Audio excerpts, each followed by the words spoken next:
बाहर का खाना। निकिता अपने मायके में अपनी माँ और पिता के साथ रहा करती थी। निकिता की माँ भी निकिता की तरह आलसी और चटोरी किस्म की थी। दोनों माँ बेटी अक्सर खाना ना बनाना पड़े इसलिए बाहर से ही खाना मंगवा लेते या खुद बाहर जाकर खा लेती। पर शादी के बाद जब निकिता ससुराल आती है तो उसे बाहर का खाना नहीं मिलता और घर का खाना उसके गले से नीचे नहीं उतरता। ऐसे ही एक दिन पूरा परिवार साथ में बैठकर खाना खा रहा होता है। अरे वाह बड़ी बहू, आज तो तूने खाना बहुत टेस्टी बनाया है। लग रहा है कि तूने मन से खाना बनाया है आज। माँ जी, मैं तो हमेशा ही मन से बनाती हूँ। अब महीने में 1-2 बार खाना बिगड़ जाता है तो इसमें मेरी क्या गलती। अच्छा निकिता, तुम्हें कैसा लगा आज का खाना? अब मैं क्या बताऊं दीदी, आपकी तो इतनी तारीफ हो गई है, मेरे मुंह में तो शब्द ही नहीं बचे। सच में खाना लाजवाब बनाती हैं आप। मुझे तो इतना टेस्टी खाना बनाना आता ही नहीं। अरे कोई बात नहीं छोटी बहू, तू भी सीख जाएगी। तेरी जेठानी गुणों से भरी पड़ी है। इतना बोलकर उमा अपने परिवार के साथ एक बार फिर स्वाद लेकर खाना खाने लगती है। वहीं दूसरी ओर निकिता खाने को देख देख कर मुँह बनाती है। क्या यार, कैसे घर में आ गई। यहाँ तो हमेशा दिन रात घर में ही खाना बनाओ और घर में ही खाओ। क्या स्वाद आ रहा है इस खाने में जो ये लोग इतना स्वाद ले लेकर खा रहे हैं। मुझसे तो ये खाना खत्म ही नहीं हो रहा। अरे निकिता, क्या हुआ? तुम्हारा खाना खत्म नहीं हो रहा? तुम्हें खाना अच्छा नहीं लगा क्या? अरे नहीं नहीं दीदी, खाना बहुत अच्छा है। बस मेरी ना थोड़ी तबीयत ठीक नहीं है। अगर मैं आराम कर लूँगी तो ठीक लगेगा। अच्छा चलती हूँ मैं।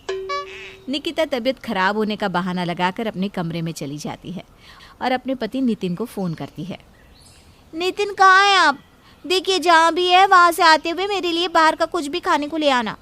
पिछले 24 घंटे से मैंने बाहर का कुछ नहीं खाया।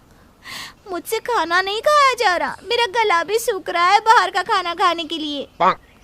निकिता, मुझे आने में लेट हो जाएगा। शायद मैं रात को 12 बजे आऊँ, और इतनी रात को दुकान कहाँ खुली रहती है?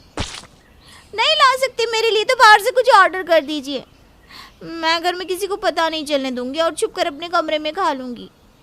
अच्छा ठीक है, पर देखो मैं रोज़ रोज़ बाहर का तुम्हें नहीं खिलाने वाला, और अगर बीमार पड़ गई ना तो तुम्हें तुम्हारे मायके भेज दूंगा। इसलिए बाहर का खाना कम करो। नितिन निकिता के लिए बाहर का खाना ऑर्डर कर देता है। निकिता अपने ससुराल वालों से छुपकर अपने कमरे में बैठकर बाहर का खाना खाती है। पता नहीं ये रेस्टोरेंट वाले अपने खाने में क्या डालते हैं। कितना लाजवाब खाना बनाते हैं। पता नहीं घर के लोग घर का खाना कैसे खा लेते हैं। मैंने पिछले 24 घंटे से बाहर का कुछ नहीं खाया। मेरी तो तबीयत बिगड़ने लगी, पर अब लग रहा है जैसे जान में जान आ गई। निकिता बड़ा ही स्वाद लेकर अपने कमरे में बैठकर बाहर का खाना खाती है। अब इसी तरह से निकिता घर का खाना ना खाकर कभी खुद बाहर जाकर खा लेती तो कभी ऑर्डर करके घर मंगवाकर बाहर का खा लेती। पर उसकी ये चोरी एक दिन उसकी जेठानी पकड़ लेती है जब निकिता कविता के साथ बाहर मार्केट जाती है। दीदी चलिए ना, हक्का नूडल्स खाते हैं। इस घर में तो बाहर का कुछ भी नहीं आता। मेरा बड़ा दिल कर रहा है, चलिए ना दीदी।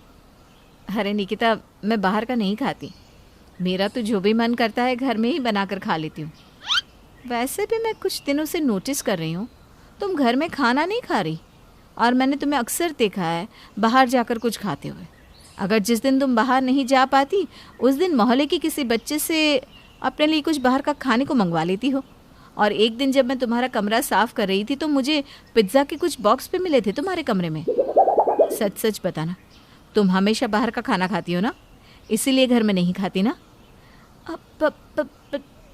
दीदी, अब जब आपको पता चल ही गया है तो आपसे क्या छुपाऊं। पर आप मेरी बात मानिए, एक बार आप भी ना बाहर का खा कर देखिए। ये लोग बहुत सफाई से बनाते हैं। रेस्टोरेंट पर खाने की बात ही कुछ अलग है। अरे एक बार ट्राई तो कीजिए। चलिए ना मेरे साथ, चलिए। निकिता कविता को अपने साथ ले जाती है और रेस्टोरेंट में बैठकर हक्का नूडल्स खाती है।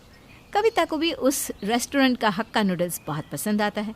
अब इसी तरह से हमेशा निकिता और कविता किसी न किसी बहाने बाहर जाते और बाहर से ही खाना खाकर आते, जिस वजह से अब निकिता के साथ कविता ने भी घर का खाना खाना बंद कर दिया था। ये देखकर एक दिन उमा अपनी दोनों बहुओं से कहती है, बहू मैं देख रही हूँ कुछ दिनों से तुम दोनों घर का खाना नहीं खा रही। कविता बहू, निकिता का तो समझ में भी आता है कि वो अक्सर बाहर का खाना खाती है, पर क्या तू भी उसकी तरह बनती जा रही है? क्या मैं बाहर का खाना? नहीं नहीं नहीं माँ जी, मैं तो बाहर का कुछ नहीं खाती, मैं घर का ही खाना खाती हूँ। हाँ, ये बात अलग है कि मैं ज़्यादा खाना नहीं खाती। छोटी बहू, मैंने अपने ये बाल ना धूप में सफ़ेद नहीं किए। तुझसे पहले नितिन भी अक्सर बाहर का खाना खाता था, घर के खाने की तरफ तो वो देखता भी नहीं था, और वही हाल तेरा है। बहुत अच्छे से जानती हूँ मैं, तुझे कुछ बोलती नहीं इसका मतलब ये नहीं कि मुझे पता नहीं। माँ जी। बहू, अभी मेरी बात ख़त्म नहीं हुई है।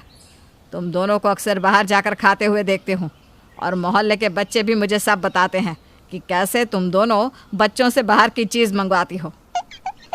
बड़ी बहू, छोटी बहू तो शादी से पहले से ही ऐसी है, पर तू भी उसके साथ रहकर उसके जैसी बन रही है।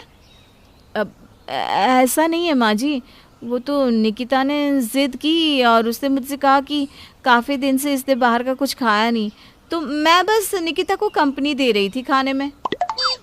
बहू, बाहर का खाना खाने से मना नहीं है, पर अगर तुम दोनों ने बाहर के खाने को कम नहीं किया और घर का खाना खाना शुरू नहीं किया तो मुझसे बुरा कोई नहीं होगा, और यह मेरी आखिरी चेतावनी है। उमा अपनी बहू को चेतावनी देकर चली जाती है, पर समय के साथ अब निकिता की संगति में उसकी जेठानी के साथ उसका पति भी शामिल था। अब काम के बहाने नितिन भी अक्सर बाहर से ही खाना खाकर आ जाता और अपनी बीवी के लिए भी लेकर आता, और घर आकर घर वालों से झूठ कह देता। निकिता का असर पूरे परिवार पर धीरे धीरे पड़ रहा था। ये देखकर उमा की चिंता बढ़ रही थी। ऐसे ही एक दिन नितिन घर आकर खाना नहीं खाता और अपने हाथों में खाना लेकर सीधा कमरे में चला जाता है। छोटी बहू की संगति में सब बिगड़ रहे हैं। पहले सिर्फ छोटी बहू बाहर का खाती थी, पर अब तो इसके साथ मेरी बड़ी बहू और बेटा भी खाने लगे। क्या करूं ताकि ये लोग बाहर का खाना कम कर दे। उमा को कुछ समझ में नहीं आ रहा था कि वो क्या करे, और इसी बीच एक दिन कविता की तबीयत खराब हो जाती है, और जब उसके पेट में दर्द होता है तो उमा उसे डॉक्टर के पास ना ले जाकर खरी खोटी सुनाने लगती है। अच्छा हुआ बड़ी बहू तेरे साथ, आज ये जो कुछ भी हो रहा है ना, सब तेरी लापरवाही की वजह से हो रहा है। माँ जी, आप इस तरह की बातें कैसे कर सकती है? देखिए दीदी के पेट में कितना दर्द हो रहा है, इन्हें डॉक्टर के पास ले चलते हैं। चुप कर बहू, ये सब कुछ तेरी वजह से तो हो रहा है। खुद तो बाहर का खाती है, साथ में घर वालों को भी खिलाती है। ये सब तेरी वजह से हो रहा है। और खाओ बाहर का खाना, कोई दवाई नहीं करवाने वाली मैं, तड़पते रहे। इसी बहाने बाहर का खाना खाना तो कम होगा तुम लोगों का। माँ जी, प्लीज़ दवाई दिलवा दीजिए, मैं आगे से बाहर का नहीं खाऊंगी, वादा करती हूँ आपसे। और निकिता, तुम भी मत खाओ, वरना मेरे जैसी हालत तुम्हारी भी हो जाएगी। ठीक है, आज तो बुला देती हूँ डॉक्टर, पर आगे से मैंने तुम दोनों में से किसी को भी बाहर का खाता हुआ देखा, या तुम दोनों में से किसी ने भी कहा कि तुम्हारी तबीयत ठीक नहीं है, तो मैं तुम्हें दवाई के बदले बाहर का चाउमीन, मोमोज, बर्गर खिलाऊंगी। तबीयत खराब होने पर उमा अपनी दोनों बहुओं की अच्छे से क्लास लेती है। अपनी सास की डांट सुनने के बाद कविता तो होश में आ जाती है, पर निकिता अब भी बाहर के खाने पर जिंदा रहती है।